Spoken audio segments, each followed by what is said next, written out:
Это «Актуальное интервью», в студии Петр Васильев. Здравствуйте. В 2026 году подготовка к весеннему половодью в Якутии проходит в усиленном режиме из-за значительных снегозапасов и ранних сроков вскрытия рек. С 5 мая в республике введен режим повышенной готовности. О ситуации на сегодня и мерах, предпринимаемых по подготовке к весеннему половодью, мы сегодня поговорим. Гость у нас в студии Петр Аргунов, руководитель Ленского бассейнового водного управления Федерального агентства водных ресурсов. Петр Михайлович, добрый день. Добрый день. Давайте для начала о ситуации на сегодняшний день. Я понимаю, что, конечно, местами реки вскрылись раньше прогнозируемых сроков. В частности, мы говорим о ситуации в Ленском районе, в Мирнинском районе. Вот если брать в общем и целом, какова сегодня ситуация на реках республики? Ну, вкратце, вкратце, значит, в общем и целом, основное сейчас внимание уделяется Ленску. Вот ситуация сложилась таким образом, что вот по прогнозу Якутского ГМС мы ожидали заход волны 8 числа мая, но немножко сместилось вправо с прогноза, но тем не менее мы в Витиме уже 9 числа ночью уже уровни начали расти, и с трудностями, но мы прошли этот участок. В Витиме, значит, были высокие уровни. Пеледуя, значит, вчера, позавчера по средствам массовой информации уже прошла. Отметка дошла до 13,40 сантиметров, 13 метров, 40 сантиметров. Там опасная отметка 12 метров. Но превышение было, соответственно, были предприняты все меры КЧС. На начальном уровне Якутской территориальной подсистемы Ленский район полностью отлично отработал этот момент. Эвакуация, отгон, все сделано на высшем уровне. Но, тем не менее, дальше ледоход пошел. Сразу немножко мы волновались, ожидали. Слава богу, затор, который был ниже данного участка, оно прорвало. И буквально за час начал падать уровень на 30 сантиметров, на 50 сантиметров. И вот последняя информация, Пеледуя, сейчас уровень составляет 9 метров 5 сантиметров. Вот. Ну и дальше эта волна пошла. Дальше Хамра. Хамра — это маленький участок. Дальше идет Ленск. Ну, Ленск волнуюсь я всегда, потому что там, помним, 2001 год, самый заторопасный участок, там остров есть, Батамайский, непосредственно село Батамай, ферма там есть. По сценарию, как там у нас есть оперативная группа во главе с начальником МЧС по республике Павел Сергеевич. Они следят за ситуацией. По сценарию, значит, оно пошло, ледоход пошел. По левой стороне данного заторопасного участка, это фарватера, все забило, немножко постояло, уровень поднялся, и потом заблаговременно ледоход пошел дальше вниз по течению, в сторону Алюкминска. И сейчас в Ленске буквально 3 часа назад уровень составил 8 метров 95 сантиметров. Здесь опасная отметка 17 метров 60 сантиметров. Я уже озвучил, Петр Михайлович, что на день раньше положенного срока, на сутки, если не ошибаюсь, начались движения в Ленском районе. В целом, насколько вот этот прогноз отличается от среднемноголетнего? Ну, от среднемноголетних дат оно слишком не отличается. Наши специалисты, ведущие специалисты, у них сбываемость прогноза высокая, потому что отмеченные даты даже по АМГе, брать 8 мая, все это скрылось по верховьям Алдана, по перетокам основных крупных рек, по Алюкме. Алюкма — это большой водный объект. Все по сценарию наших коллег с Якутского ГМС. Даже по Вилюю. Ну, по Вилюю здесь Мирнинский район, здесь водный объект Малое Батобье. Если кто не знает, это рядом Алмазный есть поселок, федеральная трасса Вилюй, там мост есть. Ну, скорее всего, это подпор непосредственно реки Вилюй. Вилюй сейчас в Сунтарах уже идет на спад, 8 метров 95 сантиметров. Ледоход уже редкий, тут 13 метров, 30 сантиметров опасная отметка.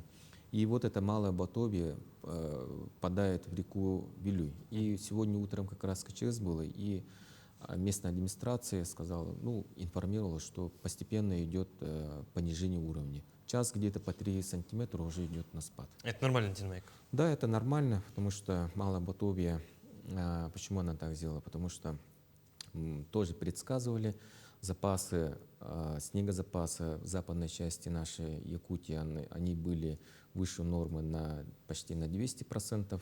Бассейны реки, водохранилище, Вилюйское водохранилище, мы уже это можем экспертно отметить сейчас, то, что приток во втором квартале будет больше нормы. Вследствие этого мы планируем осуществлять холостые сбросы примерно с 20-х чисел. Возвращаясь к реке Лени, сейчас у нас под особым вниманием будет прохождение ледохода в Алекуминском районе, Хунгаласском районе и Якутск. Если вот на этих географических, что называется, территориях какие-то населенные пункты, которые находятся в зоне особого внимания ввиду того, что ежегодно или, возможно, в этом году попадут в зону затопления? Ну, если дальше, Подтопления. если дальше смотреть по реке Лена, это Нерюктяй первый, второй, Кыллах.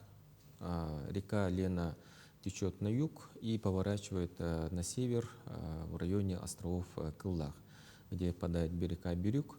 Мы дополнительно там сделали противопаводковое мероприятие с учетом прохождения тяжелого паводка 23 года в Алекуминском улусе. Ну, благоприятно то, что Алекма вышла, и условия для благоприятного, безопасного прохождения основной волны сделала. Но, тем не менее, каждый год Урицкая, обычно там затор, но сейчас там уже уровни низкие. Но сегодня, наверное, скорее всего, вот на 2 же участках идет сейчас река Лен. Оно вечеру, наверное, воссоединится.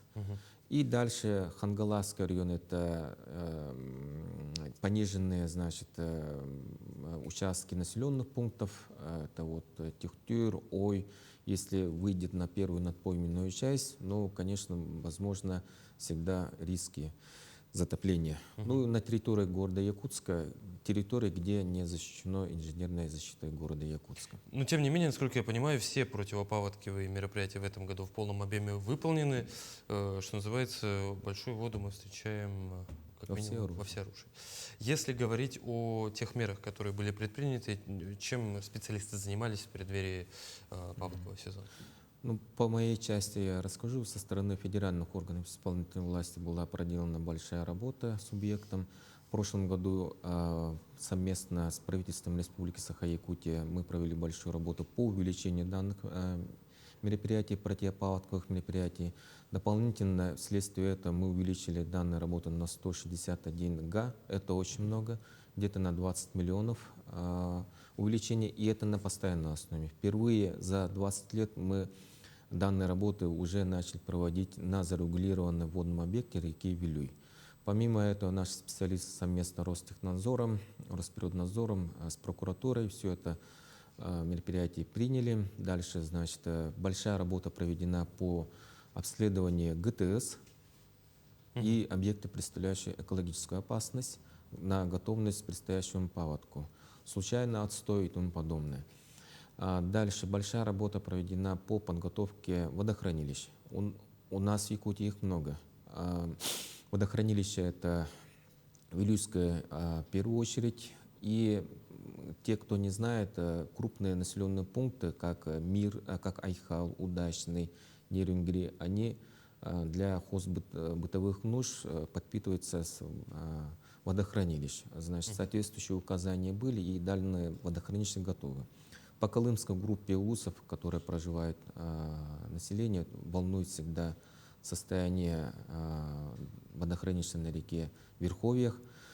Колымское водохранилище тоже готово, но здесь важная информация, что немножко мы смещаем вектор прогноза в правую сторону, и тоже дополнительно специалисты с Колымского ГУМС прогнозируют тоже большой объем поступления воды в данном участке. Если говорить о ледоходе а как о явлении, за которым наблюдается очень много жителей нашей республики в районе Якутска. Когда нам ожидать подвижки льда и вот это вот масштабное Ну, зрелище?